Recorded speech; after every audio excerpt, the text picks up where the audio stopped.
Dan, welcome to Live Your Life with Purpose podcast.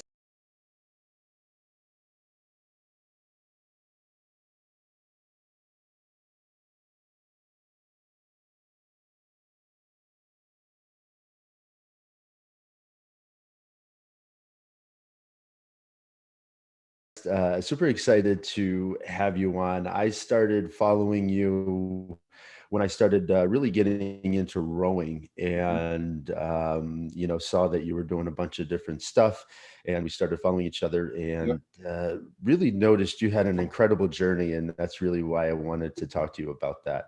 Thanks, man. Um, yeah. And so part of that journey, you've lost what, over 160 pounds? Is that Yeah, right? it's about 160 pounds on Yeah. average. Yeah, yeah.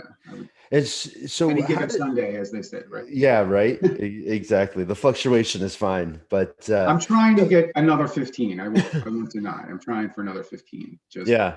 Now I want.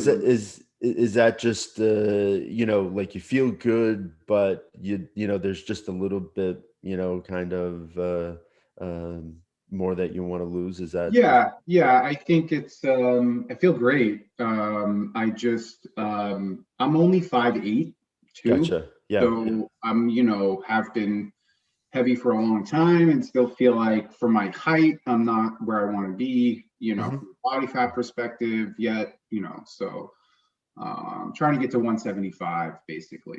Yeah, I'm hovering around 190, 192 right now. So, but was that's pushing awesome.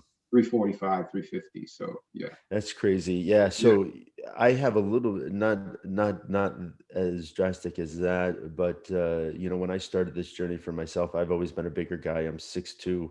I Mhm. went into my freshman year of high school 200 pounds, so I've always been a big kid. Mhm. And I, had gotten up to like 280, 290, and I've, went down to like 197, but realized like 210, 215 is really kind of a good weight for me. Yeah. It's a comfortable weight. I'm really comfortable at 190. Like at 190, I feel good, Yeah, feel but just a little mobile. bit. Yeah, no kidding, Just a right? little, yeah, I'm a little bit, but I have skin, like I do have some skin, and I've talked to some doctors about it. Some of them be like, you have between 8 and 12 pounds of skin on you, actually, even, That's so, yeah, but that's expensive and of course. invasive, something that, I don't really need to do, in my It opinion. is a So lot. Yeah, is a lot it's not more a fun hindrance. Do you know involved. what I mean? Yeah, Like if I run and I row and I cycle and I swim, and if it was getting in my way, I'd be I feel a lot different about it. But of even with course. 160 pounds, it's really not. I can tuck it in pretty easily. Yeah. And so what was the catalyst Catalyst.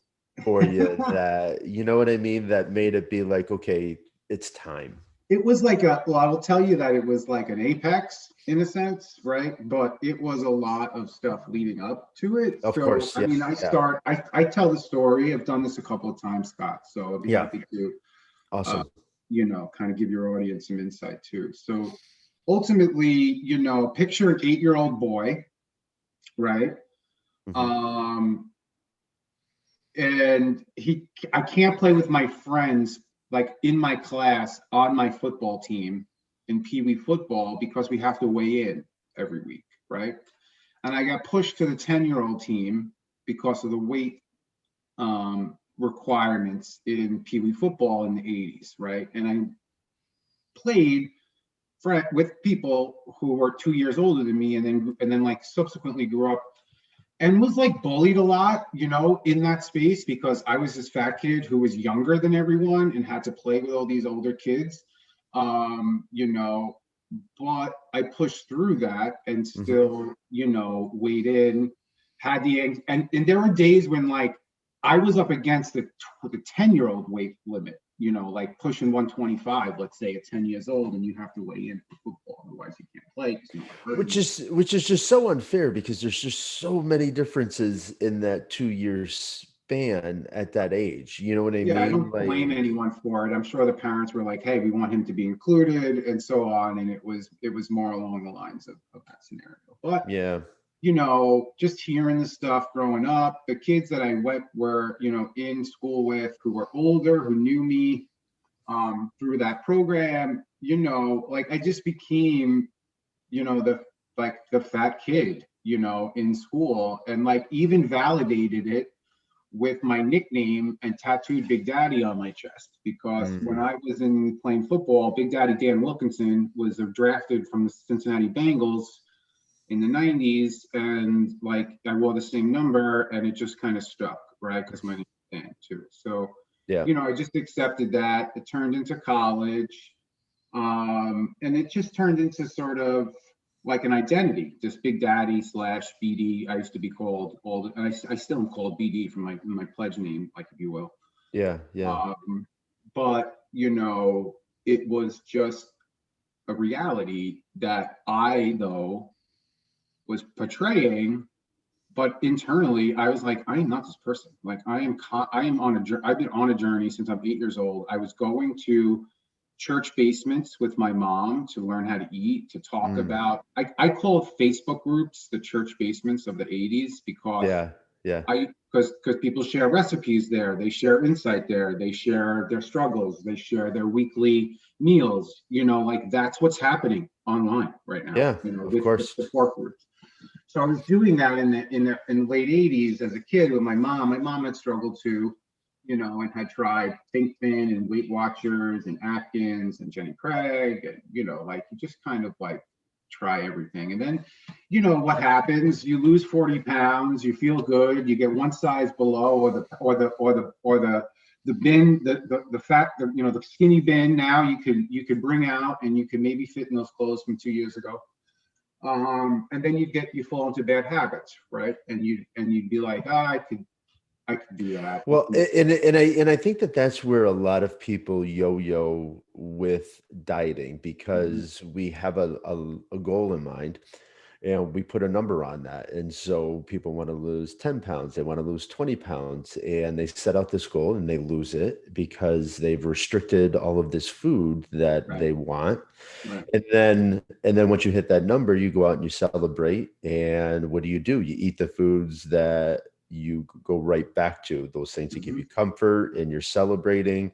yeah. And then, meal prep for the next week, and You you forget the find out plan. And and life, the plan. I say life interrupted all the time, Yeah, all the time. that's Life it. interrupted. And then people yo-yo and then wonder why you can't keep weight off. And Absolutely, yeah. 100% true. So I go through that journey. I do this saga. I don't know how many times. Every 3 years. I'm 40 now. I'm talking from 8, 37. Yeah. I'm in Weight Watchers, right? I'm losing 40 pounds. My doctor's telling me for 12 years you're pre-diabetic. I am going to the doctor. My dad passed in 2007 to cancer. Mm.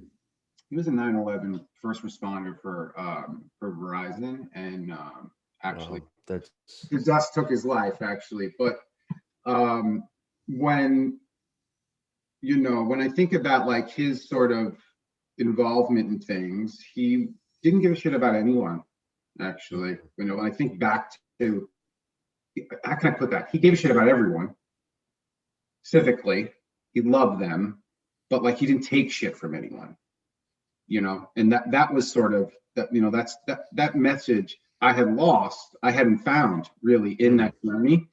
I had always kind of been like my dad was a truck driver, and he was away a lot when I was a kid.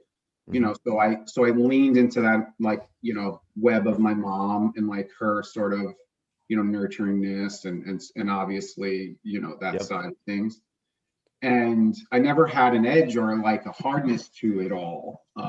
And I think because of like part of my dad's, me growing up, like I was disconnected in that sense. Like everybody loved him, but he was away a lot. Yeah. Like he was a guy that like would come to everything all the time when he was home, but then he wouldn't be home for 5 weeks too. Yeah. So Yeah. it was like a, That's tough. it was hard. It was all or nothing for a while. And he was married to my mom too. It wasn't like he was divorced or anything like that. Yeah, yeah. It was just that was what That was he his MO. needed to That was do his to provide and That's right. do, Yeah. and We so, drove around the country and delivered for all sorts of retailers, and delivered goods, yeah, in supply chain. Um, yeah, so fast forward, he passes, I go have some children. I have two children. I'm married 17 years this year. congratulations. Thank you. And I'm now 27 years old and like the patriarch of our family, in a sense. And I'm Yeah, like, working full time and living it, but not taking care of food, like not understanding food, not understanding exercise, just like 8 to 8 work, some volunteer work because I that is civic in me, and I do my my dad's mom, my grandmother, my whole side of my dad's family is very civic yeah, minded, and faith based. I just go into the community. I kind of lean into the community. We have a couple of disasters, if you will, locally here. You have Hurricane Sandy, you have Hurricane Irene in 2011, you have Hurricane Sandy in 2012. Where I'm sitting right I got married now. at Yeah. I was gonna say I got married in 2012, right at Mhm. the end of Hurricane Sandy. So we were in Florida, Mhm. and yeah, some of the pictures and some of the things that had happened. Some of the, there was some high tide where the water rolled into the top of the beach, and we were, Well, you know, where so I'm yeah, sitting right now, I'd be underwater, actually. yeah. No, I know the devastation So that's that where it was was that there. high. It was 6 feet in my street and in front of my house. So, That and is luckily, wild. my house was built in the 30s and was built high for some reason in the 30s. And we have 10 steps to get up to the house, to the first floor. We were lucky. I have people around us. I have two neighbors across the street. This is 2012. Yeah. They're still lifting their house. Actually, it hasn't Are been they finished. really? Oh, it's all over here. Yeah, yeah. Down. Yeah. I live on the South Shore of Long Island. Yeah, the devastation I know was horrible. So I kind of like default or fall lean into the community and start like helping them in a lot of different ways. I developed a couple of committees, I'll call them, or we did have a small nonprofit very briefly, but it was really just a way for neighbors to collaborate with some like navigate a lot of these new government programs that nobody have ever had if you've never been through a disaster with FEMA before, it's not like you get taught how to act through it. You have to Yeah. go through it, and then you have to sort of like maybe think to yourself, I need to tell people what to do because you didn't taught this in school, you Yeah. know, and so on. How to 100%. navigate all those FEMA people and those applications and the insurance and like all that stuff. And at the same time, I can't live in my house, and I have to navigate all that stuff. So we created this sort of committee in the community to help with that. Yeah. Yeah. And it snowballed into a little bit of business acumen and a little chamber side, and we were a voice for us. And it became like a blog, like a community blog, and we even today run a pub crawl annually just to showcase our community because we did receive so much help and we did bounce back. That's great. So that was like all, pretty much from like 8 to 20, 37. I went to Marist College. For those listening, I'm a corporate banker. I work for a big global bank, but I've managed relationships and risk basically. But Yeah. so fast forward to 2018, and we're chugging along. It's the end of December 2018. I take the last 2 weeks of the year off, right? Mhm. And I can't wake up the first Saturday. Like I can't wake up. I can't physically push myself out of bed out of nowhere. I wake up like who turned fucking gravity on? And Wow. I was sweating and freezing, and I was 350 pounds, and I wasn't sure what was going on, and all I had to do was urinate. and I urinated for like 48 hours straight, basically, and drank water and slept. I say Wow. often I was in like a living coma almost for 2 days, or a diabetic coma. It turns out my blood sugar was around 600. Holy cow. When you're in 900, you're basically in a diabetic coma, straight and potentially vegetated. Um, and it wasn't until that Monday, that Monday I went to the doctor. My wife and my mother-in-law luckily were here. My kids didn't really Hmm. know. Yeah. But I went to the doctor, got some tests on Monday. This was like Saturday, Sunday, nobody's open. I'm not going to say anything. I didn't run to the hospital. My mother-in-law works for a doctor's office, so she was able to kind of navigate with the doctor, like on Hmm. Sunday, like what to do, what to eat, and so on, what was going on. And then immediately started on metformin, with the idea that I could be on insulin in the near future if I don't get my act together. And what is metformin? Metformin is like the default type 2 diabetic, like first Okay. prescription drug that you get before insulin. And Gotcha. it was 1,000 milligrams a day, 2 pills a day. And it was a type 2, it's the first, type 2 diabetes Yeah. Yep. Yep. um, solution, I guess. So instead of diet. But so ultimately started that and was like arrogant. I'm like, I've done this before, Scott. I can lose this weight. I'll start eating chicken grilled, and I'll start eating more vegetables, and I'll start drinking skim milk again, and I'll start with egg whites, and like going through that whole like kind of low carb kind of mindset that had lost me 50, 60 pounds at the time, but always keep bouncing back. Yeah. And I started that in early 18. I went through Christmas, didn't tell anyone, kind of bounced back in the next couple of days with the medication. Hmm.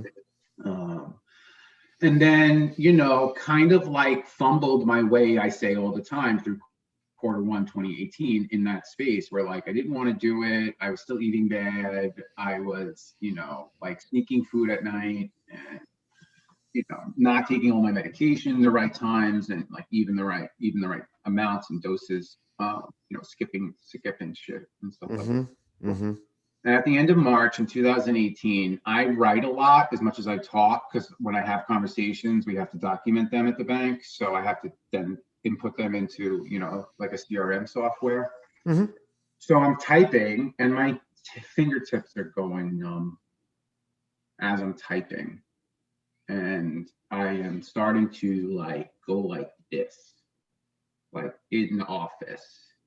And my neighbor, we have like we had, now I don't know what we're gonna do, but we ever go, it's funny, I saw the progression of like cubicles.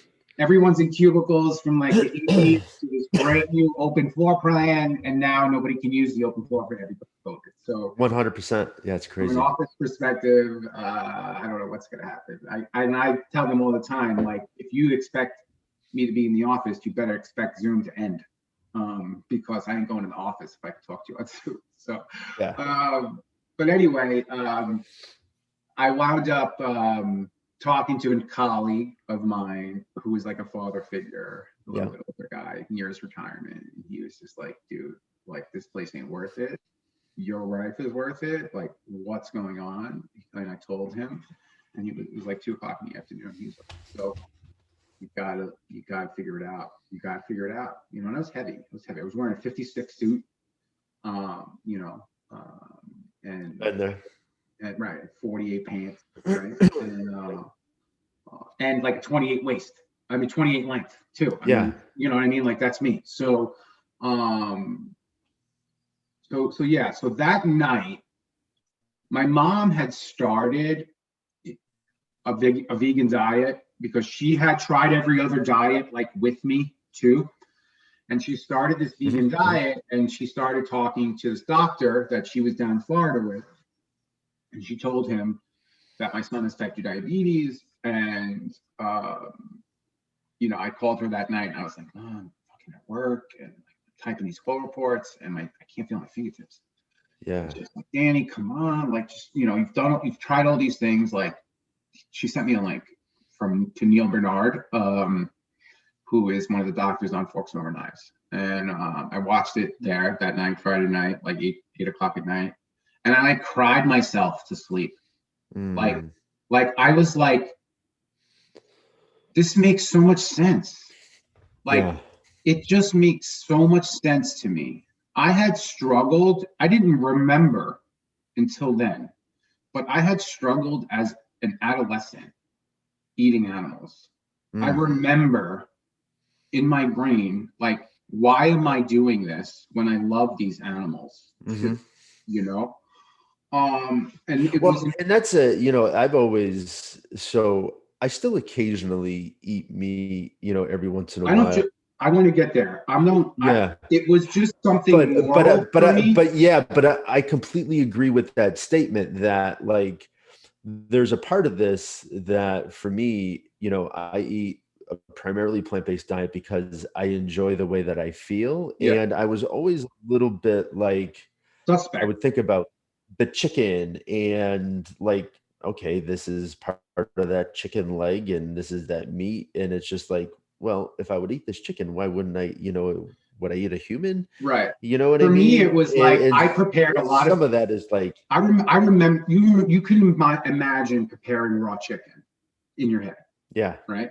oh yeah, So pulling out the veins and right stuff like that. I'm like, yeah, when I started to hear that a lot of the meat like progression in Neil Bernard's statement about why we eat meat and how it started as like a scavenger kind of situation, and it wasn't a situation where you were, you know, cooking up some coals and putting a griddle on the coals in the fire pit with the caveman and cooking up some grilled chicken. You were eating a lot of plants, and if you were scavenging, you would literally bite the flesh off of a chicken, or you would eat, a piece of a deceased animal that was killed in the wild. I mean, I'm thinking like caveman-ish times. I'm not talking about yeah, any yeah. time after industrial revolutions or any Delicious. civilization, really. Like that's sort of back there where I'm going. So when I started to think about Yeah. that, right, and I started to say them, and then he mapped over the teeth. Obviously, for me, like look at the teeth, look at your canines, look at your molars, look at these teeth are made to chomp plants. You look at other animals that are traditional omnivores and carnivores and what their teeth look like, their structures look like. Those are the start of the things. And I was like, you know what? I have eaten all these foods actually. The only thing everyone tells me to not eat is bread and carbs, right? And I know Mm. what the difference is between from complex carbohydrates and refined carbohydrates. And you really should be eliminating, Yeah. refined carbohydrates, not necessarily whole foods. Refined. Right, right, right. Yeah. So I was like, okay, I eat beans, I eat peanut butter, I eat all this stuff already. I am, what is it why is this hard? Why is this a struggle? And then, um, I watched some videos. Luckily for me, I grew up in an Italian household and my mom taught me how to cook and taught me how to follow recipes like step Hmm. by step. So then today I can literally take 10 or 12 or 15 ingredients and follow recipes very easily, and make it look like, sort of decent, I think. So that was helpful because there was so much content actually, especially on Instagram, Yeah. about a vegan diet and vegan recipes in this emerging space. So I started around April 1st of 2018, not, just eliminating animals from my diet. I just went heavy on sides, Hmm. as everyone kind of says, in the beginning. And then obviously eventually found tofu and soy and some other, kind of meat alternatives. But it's not Yeah. really about meat alternatives for me. It's just the way it's progressing now in the industry. Hmm. I'm gonna Yeah. throw something at you that's really cool about this that not too many people know on Instagram. At the same Mm. time, in 2018, professionally, I was asked to help develop a food and beverage vertical with the bank. So I work in a middle market space. I work with very large emerging Yep. corporations or small corporations that raise a lot of money, like 50 million more. Hmm. And they're involved in the investment bank and so on, and more acquisitive in nature, looking for new growth opportunities. So we were tasked to, it was four of us who were tasked to sort of create this vertical, because we found in banking that when we have verticals, when we have specialists, and we're a little bit more specific, we're a little bit more dangerous, right? And we Yeah. started with a tech vertical and like an apparel vertical, and oil and gas, and we kind of said food and beverage is one. And I work for big global banks, so we have local support all over the world, if you will. So these were agriculture heads that we could talk to and leverage, talk about supply chains, talk about what the growth cities are, where the ports are, go talk to those clients, really start to develop a strategy. And I was lucky enough, because I like to talk, and I am a communication major that works for a bank, and I help Yeah. develop relationships. So, and I bring dangerous finance people. I say that all the time, but I'm here. I'm here to make sure you're comfortable with the bank, right? And that Yeah. we have a good relationship, and then I can plug in all the people that need to support your business. That's really how the mindset works. Um, Yeah. so so anyway, at that time, there was all these. I live in New York City. I live on Long Island, but there in the Northeast, there are a lot of food trade shows, right? That we Okay. will we will we will jump into. I've been up to Boston to the seafood show a couple of times. In the Mm. big convention center, Javits Center in New York City has a big thing called Fancy Food. I am vegan silently. I don't know what I'm doing. It's 2018 and it's June of 2018, and we are developing this vertical. And I am now all of a sudden eating everything that's emerging in these trade shows, right? And I start to walk down and I'm a guy and a banker who will just walk up to you and be like, hey, like start talking. Like I really thrive Yeah. with strangers, if you will. Yep. And Yep. So, I start to network in and start to develop relationships with all these emerging plant-based companies, because I am gravitated toward them, because I am, interested in eating vegan right now. And the first 30 days of every diet, you're down 25 pounds, right? So it's like, hell fucking yeah. Sorry if I'm cursing. No, you're But good. Yeah, you're good. so we wound up going to these trade shows, learning the market, and starting to understand it, and starting to determine what the needs are, holistic, because you have a full scale, of food and beverage companies in the U.S. You have obviously startup and emerging, a Hmm. lot of them getting a lot of money right now, and you have the standard brands that everybody was aware of, and we all is in our supermarkets. But the pandemic proliferated plant-based pretty pretty pretty heavily, and we started seeing a lot of capital into this, and that's when you see 300 million to Oatly, 40 million to Notco, Jeff Bezos's company, another 30 million to this bacon company that's making them bacon out of mushrooms in Atlanta. Slutty Vegan got $10 million. So I'm starting to say, hey guys, guess what? You have a vegan corporate banker, and these vegan companies need somebody they relate to in banking. Hmm. So in the last 6 months, I'm able to sort of combine my personal and professional life. In January, I went to back to school to Cornell University, and I got that certificate in plant-based nutrition. Mm. And the first, and it's a 500 level college course you take once. You basically pay for it. I'm not going to deny it, Yeah. but I walked through it. I took the 2 hours a week for 6 weeks, whatever, 8 weeks. Did follow the directions. Read all the content. Absorbed it all.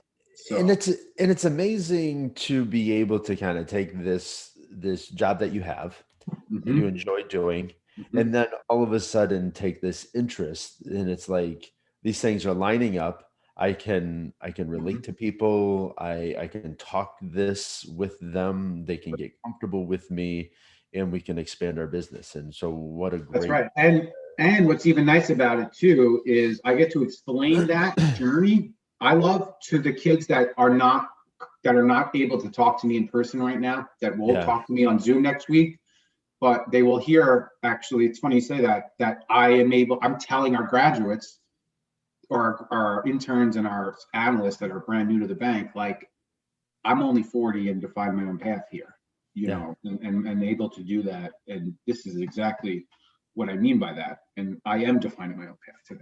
So, And there's power in that, that yeah. people Mhm. don't understand that they have the ability, right? Like you've taken yourself from this one individual that you were, because you're not even remotely that same person. Because I know Well, for myself, well, mentally and physically, you've had to make some changes, right? In order absolutely. Yeah. to I get think the that's core, I think the core, like I was saying earlier, civicness, there are core values that yeah, have not stripped. But yeah, I've changed. I've changed. People tell me that all the time. It's okay. That's how you grow. I don't, I think you need to change. yeah. So, plus, But because our time, the and when I times are changing right now. I mean, listen, look how we're talking to each other right now. I mean, look, exactly. you And know, what I mean by that change is not necessarily that you're this completely different person, but you've been able to develop a mindset, right? That you can move yourself in a direction that you want to, and that right. you can kind of bring these things into your life that you enjoy, that you want. It took me a And while to get there, Scott. I won't yeah, deny it. Mapping it over is difficult. 200 pounds was a goal, was the first goal.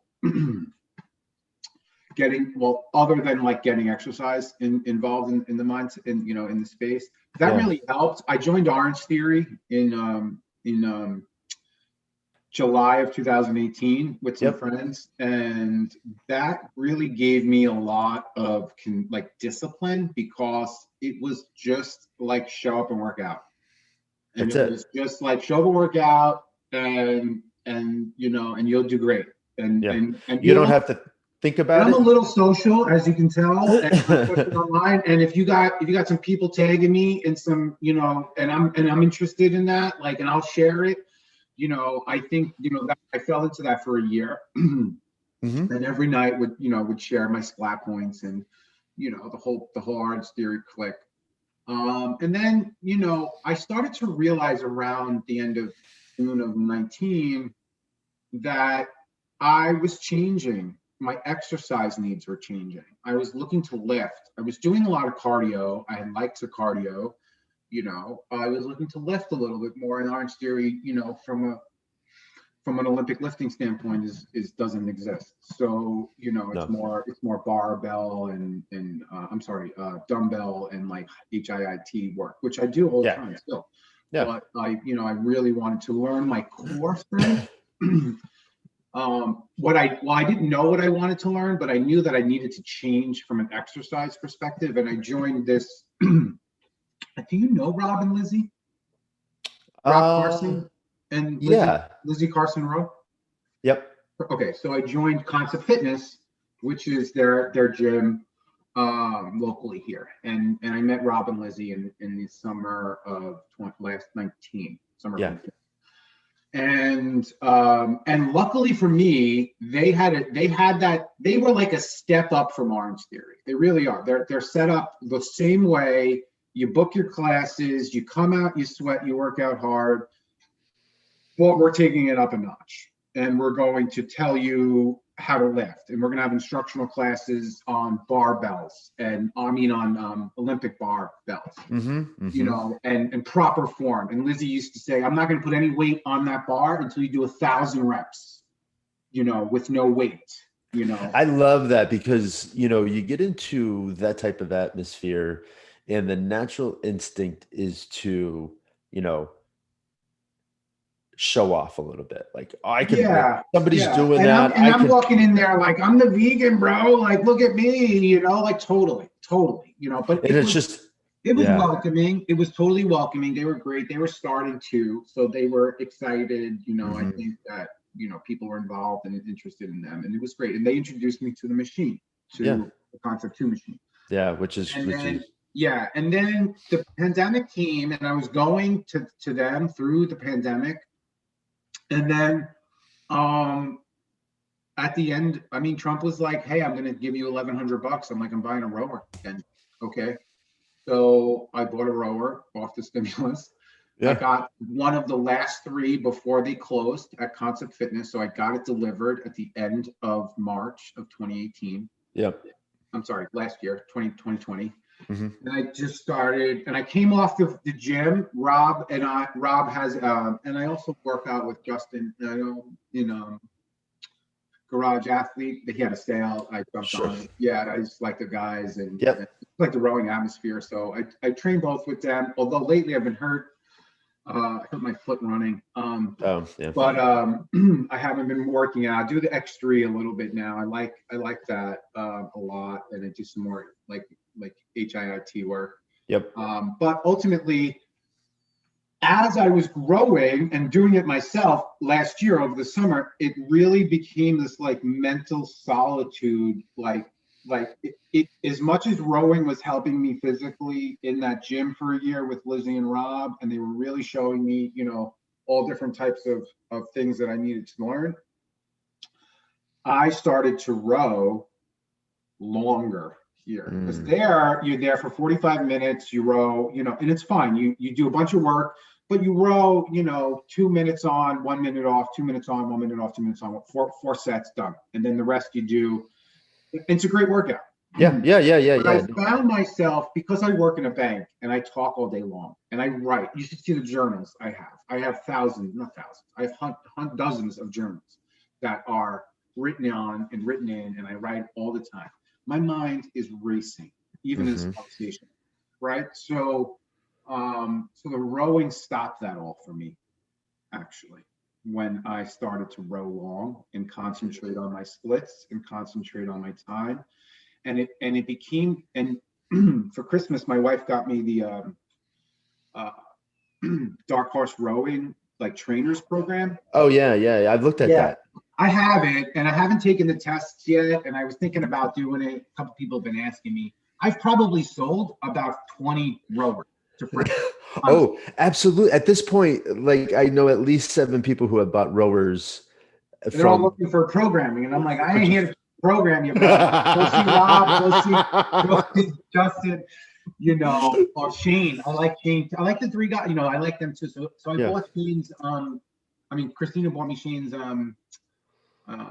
program for Christmas, and I started. And what's funny about that program and the training behind it, I found, is in that programming, the way it was structured, I was able to concentrate on my gaps. Right, I was able to identify. Oh shit, I can video myself. Actually, I can see exactly what I'm doing wrong. I can watch Shane's video on it instantly, and Hmm. then apply. And I'm a guy that like applies constructive criticism pretty well, like even 100%. Yeah. professionally. So I was like, Because it's a oh, gift, right? If you're gonna take time to help me understand what I might be doing wrong or right, just give me some pointers, then I'm gonna take time to listen. And absolutely, absolutely, feed and that's how we move feedback is a forward gift. together too. I feel like how can we? If I don't take on the criticism and then try to apply it and not be judgmental about it, like Yeah. we can't grow together as a Well, I was line. just gonna say you're not open to growing at that point because Right, you right. feel like, there isn't anybody, that somebody could tell you something and that you could learn from it. You know what I Yeah, mean? I would say that's hard. It's still a struggle. I mean, Oh, of course. obviously it's not like I do that with everyone. I still push back, but Well, because um, it's a hit to the ego a little bit. It's almost of like, course, yeah, oh, what do you mean I'm not doing that right? yeah. And this is my way. Don't try. This is Frank Sinatra here. So, but yeah, so I really just started, rowing more, rowing longer, and being fun with it. Like I like to take it out in the community and take it to the beach and take it to New York City in front of Times Square and row and like I'm just on have a, I'm on vacation this week. We're in Tennessee. oh nice. And my brother-in-law brought his bike, so he had a trailer, and he's like, "Is there anything that you guys need?" And I was just like, "If you've got room, I would love to bring my rower." And he was like, "Really?"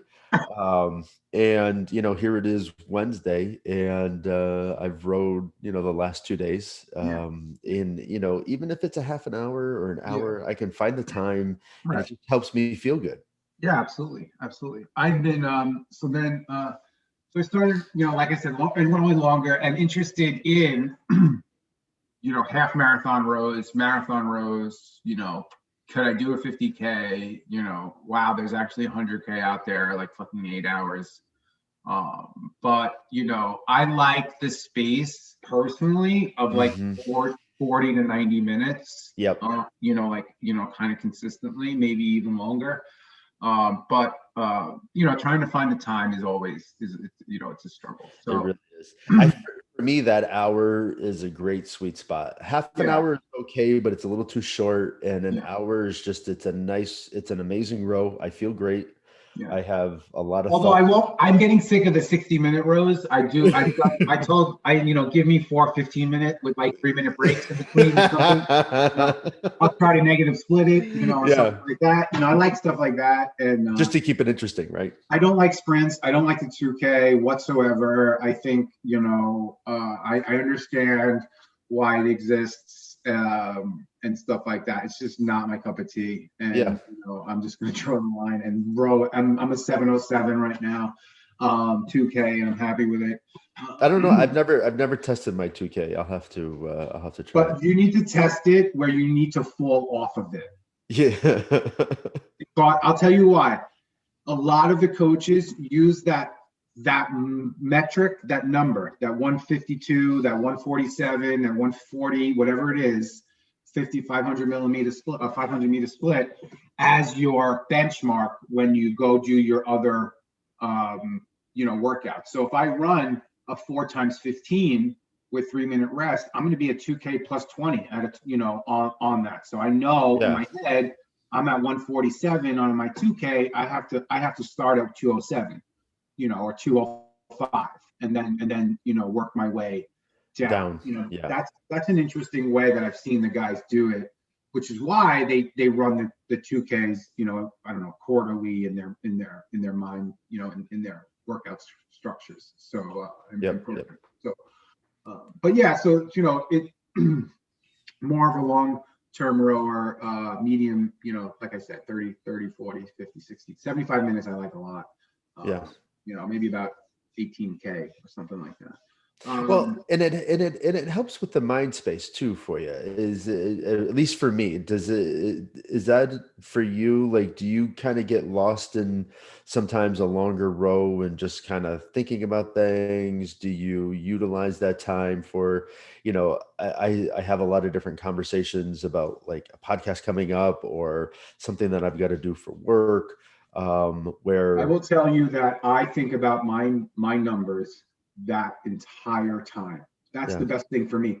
I'm able to row and to focus and to not think actually yeah, about anything else. I don't think about I originate nine-figure transactions, for the bank, right? And work on those kind of deals and generate millions of dollars of revenue per client mhm, for our customers. So it's very stressful. I deal with a lot of attorneys, a lot of negotiation, a lot of difficult conversations. I tell people no, and then I have to move on with their relationships. So it's very emotional because yeah, when you're a relationship person and like me and a communication major who's, obviously invested in it too, and a human being, and I want to love you just as much as a human being can be loved. um, it's hard to, you know, deliver news to sometimes. deliver that news a lot of the time. Yeah, it's hard, Yeah. really hard. People, and yeah, I work at a bank and I sit in front of a computer, and I walk back and forth here a lot and so on. But and I'm grateful that I have a great job and I've been able to pivot this way and not have to, unfortunately, not worry about the next paycheck and so on. Very Yeah. grateful for that. But at the Yeah. same time, it is stressful. It is really stressful. And Which makes sense why it's like, okay, this space gives me time to not think. Mhm. This space gives me time to Like I can think about decompress and leave. the other day, and I was saying, so just the transition or the Yeah. transgression. COVID comes, got my rower, and I start running for Father's Day. Also, I got a 511 tactical vest, right? And I start running with my weighted vest on. And I like to run. I like to run in Orange Theory, and I like to row. And I, a couple of friends were cycling, and I was interested, and I just was like, okay, I am interested in that too. Like I can Hmm. cycle. Let me try. And I all of a sudden like got a bike, a small bike, and then just started riding and was having a good time with it. And I was like, I wonder if I could do a duathlon. I'd Mm. done some Spartans, too. I do a lot of different things. Yep. I'll run and do a CrossFit tomorrow or something like that. That's free, just to be new, just to Yep. maybe meet someone new, maybe experience something that you know I I didn't know about and I actually liked, and that's why I um like this progression is. So I joined a triathlon team after I was gonna ask, yeah. yeah, I joined instead of I did stop my gym membership. I have a couple of things. I say I do the X3 bar. I swear by that. I don't know if you've ever heard of it. No. I'll show it to you real quick. It's basically bands and Oh, like okay. like a whole Yeah. kind of and it's totally mobile. This is all it is. It comes with like 5 other bands, different resistance. Because I was traveling a lot with the bank sometimes, and I wasn't sure when we would ever go back. And I wasn't, and at the time on COVID, you couldn't get weights anywhere, Yeah. No, you couldn't. or you got them 4 times the price. So I picked up this thing called X3 bar. A buddy of mine was doing, and he looks great. And it really is just what I need. It's really just low impact. Everything you can do in the gym, I can do with these bands, and it's really starting to tighten me up a little bit. Yeah, and I mean, So in a lot of that band training is starting to get more and more prevalent. I know, like, well, it's Brady because you don't get hurt. uses. Yeah, You don't exactly. get hurt. I Like mean, you it's can get hurt, trust me, but the likelihood of slinging, 145 pounds, actual pounds versus 145 pounds of pressure yeah, on a band, you just have to be careful with like the snapbacks and stuff yeah. like But it's easier on your joints. It's easy because it's, absolutely same as rowing, right? That's why I like to row because it's yeah. easier on our joints. And for me, I started this journey because I was never a runner, but I decided I took care of my mother who had Alzheimer's for 6 years. And that's Mm, where my journey kind of started with this whole process. But then I decided I was going to run a half marathon, being 290 pounds, not ever being a runner. And I went out and did it. I have a full hip replacement because of it. but I did a lot of damage. I had arthritic hips I didn't know about. But yeah, I needed a full hip replacement. And so I was just like, okay, well, I loved kind of getting lost in a long run. And now I can't do that anymore, or at least I don't want to do that anymore because I don't want to potentially have my right one done if I don't have to. So I started looking at alternatives, and biking was one. I got into biking, did a lot of mhm. nice, and I still do a lot of long run, long bikes and bike rides and things like that, which has Yep. been fun.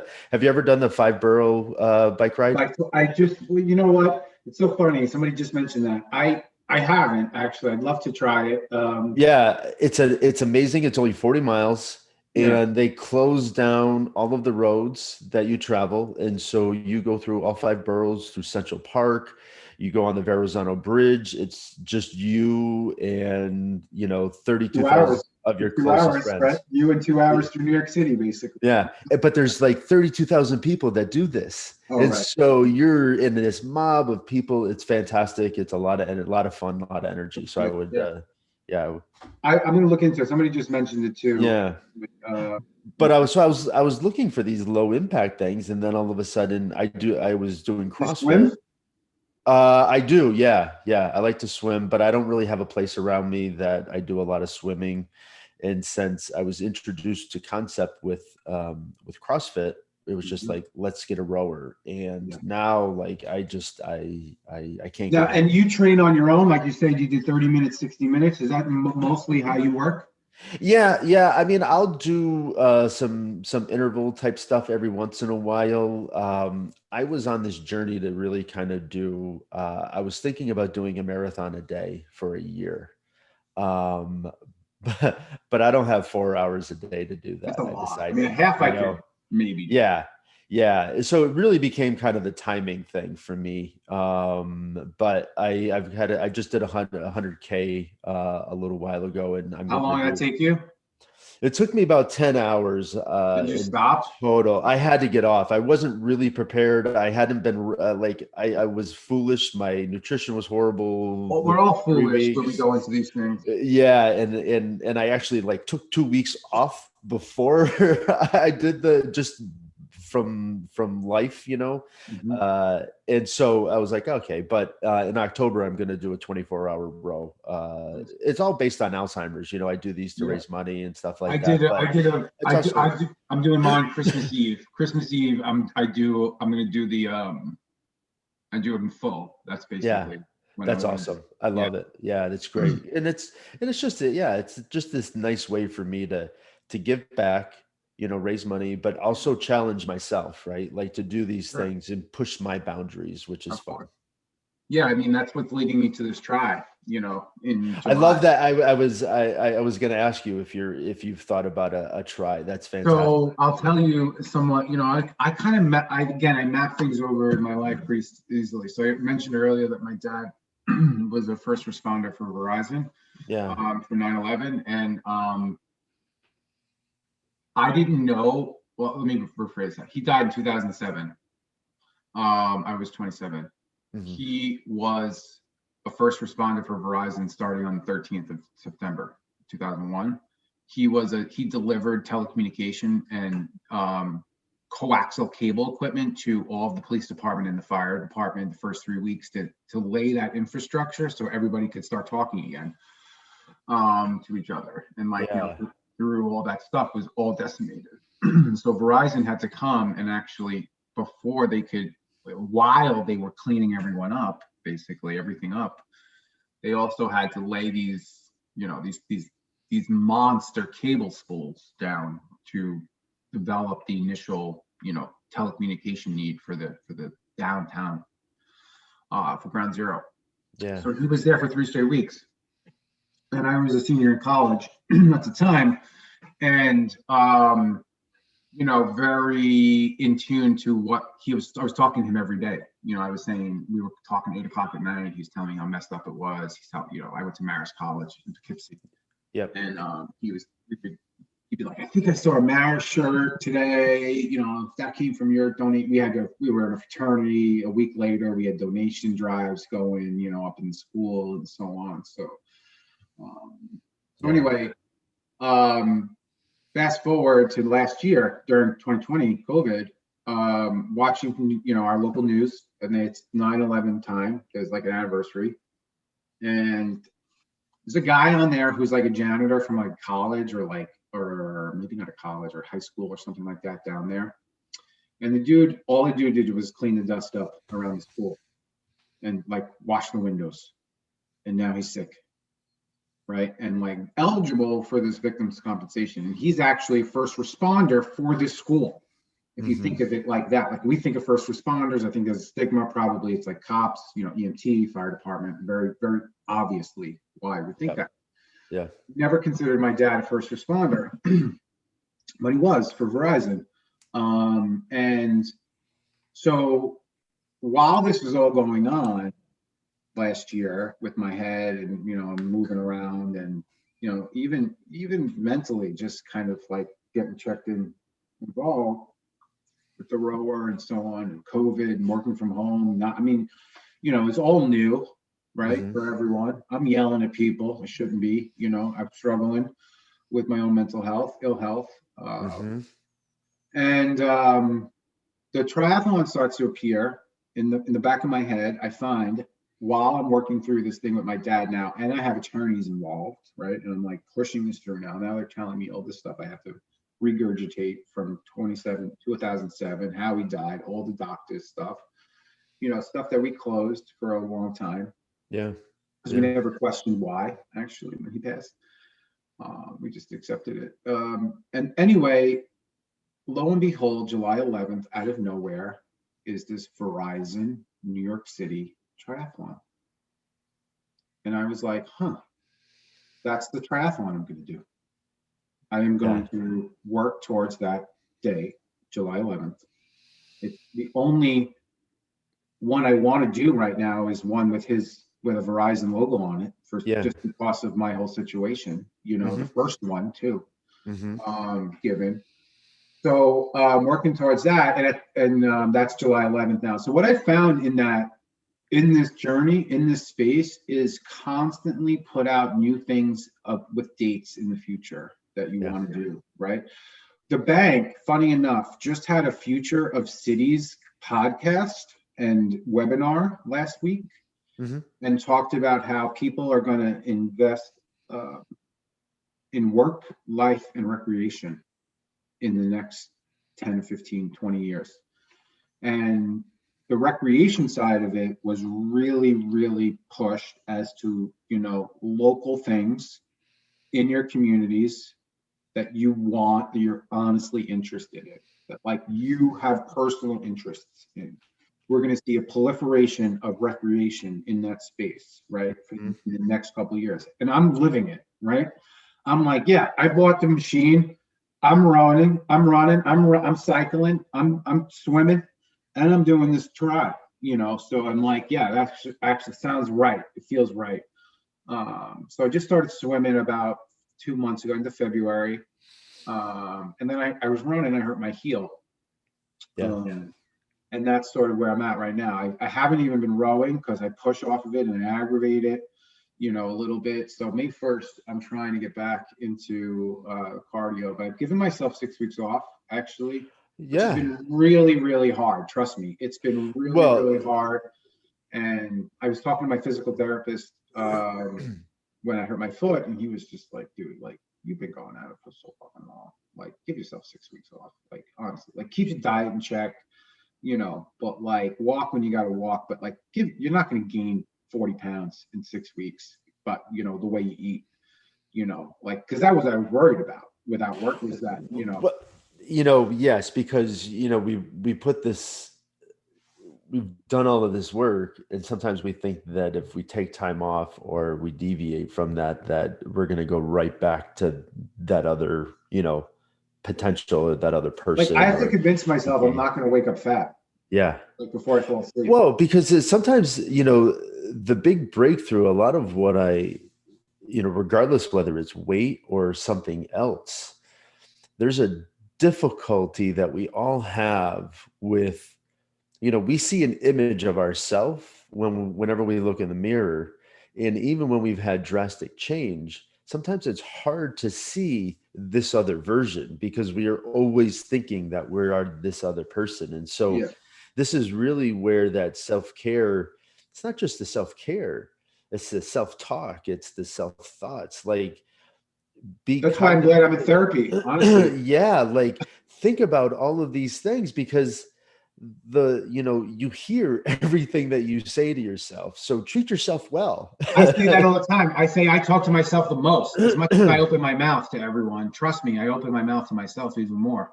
Yeah. And I talk to myself internally. So when I say mental ill health, it sounds like you understand that that's what that means, because I often have to explain what mental ill health is. What One of the things that I have in my journal, that I coach out of, is one of the things that I put in there that helped me was three things on a weekly basis that I write down that I'm proud of. Could be something that I did, could be something that somebody said, could be something that happened. But I do this because I'm a very sensitive individual. I have a lot of empathy, and I take on a lot of emotion from a lot of Me different too. people. And because Mhm. of that, I have high highs, I have low lows. And whenever I'm not feeling good about myself, I want to throw the kitchen sink in there and Yeah. feel completely horrible. And I used to sit in that space for a day, 2 days, a week.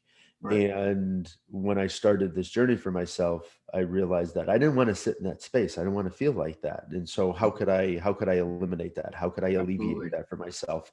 And the best way to do that is to remind myself on a regular basis all of the good things, all of the things that I'm proud of, all of the things that mean. And so giving yourself that opportunity You have to, helps you come it's out of it. awareness, right? It's like awareness.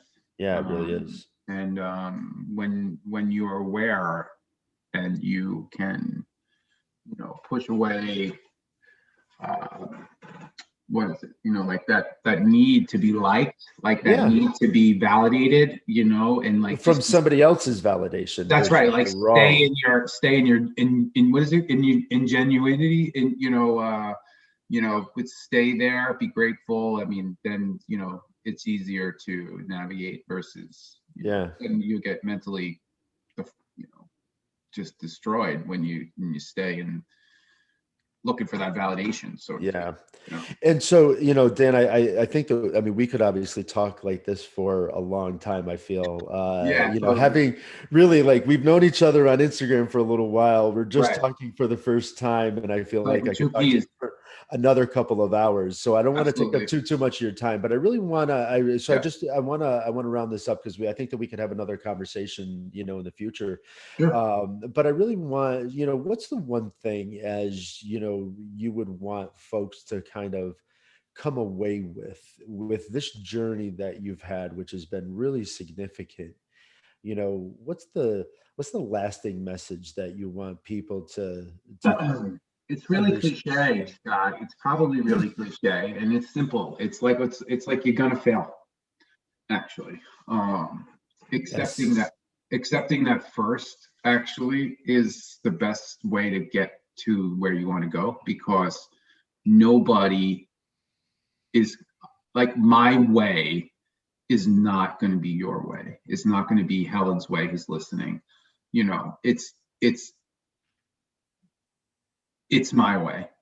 But at the same time, I failed my way through it. And I think everyone can adapt and identify that, what those failures were, those are building blocks. I say a lot that failure is a stepping stone to success. It's not the Mhm. opposite. Yes. So, so I think like,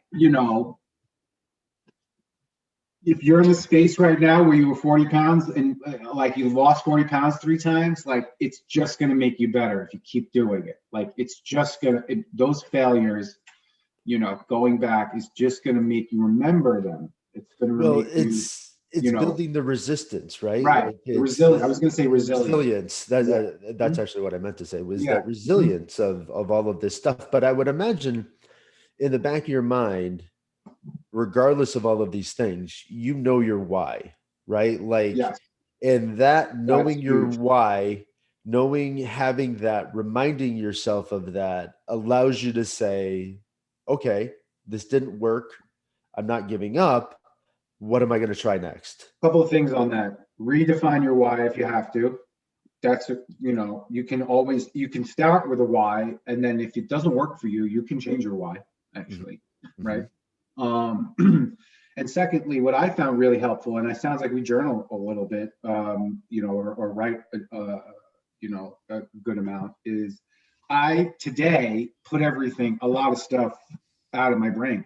If I have stuff in my brain, I just write it down, like what it is, and then I feel better about whatever it was versus it pushing around back and forth, playing hockey, if you will. Yeah, Um, that's huge because that takes up a lot of time and energy to keep things in your head. yeah, And what I found was, we're all busy, but you can slow your world down by planning it out. You can, take the thoughts that, raise the hair on the back of your do you neck. stack rank What's too? that? Do you stack rank too? No, I So don't. in that Well, same space, I was, sort of. yeah, I was like working on all these different projects. I had 40 different things going on. I wanted to start a vegan. Everyone wants me to start a vegan food company, and I was thinking about it. Everybody wants me to do this, to do that. People are interested, and I'm interested in doing them too. It's not just people, right? Yeah. But what am I actually interested in? Exactly. Let me write these 12 things down. These are the 12 things that I am really interested in. Number one, taking care of my family. Number two, taking care of my health, whatever it is. Number three, the triathlon. Number four, I'm running for school board locally. It's important to me. That's my number four. Yeah. And then each one of those needs a plan. Exactly. Actually, Yes. right. So you stack rank them. You stack rank them based on importance in your life. Maybe you take the first four or so, first two even, first one, and you plan that out one, because that's the most important to you, and you follow through on that plan. And then you'll start to map that over, right, to the one below it, and be like, you know what, this is important to me too. So let me apply those principles to it. Yeah. Funny enough, right before you called, I haven't really worked out in pretty much in March and April. Like I've done spotty workouts. Like I said, I'm really trying to take a breath until I kind of May 1st. But just before today we started, I have a calendar here, and I wrote 45 minutes on my run, May 1st, enough. Like May 1st is going to be here, so I'm putting that out there. Because I have stack ranked my triathlon in that original space where I did write it all down. And the plan is to start May 1st. So validating my plan, and putting it out there in the future. That way it'll happen.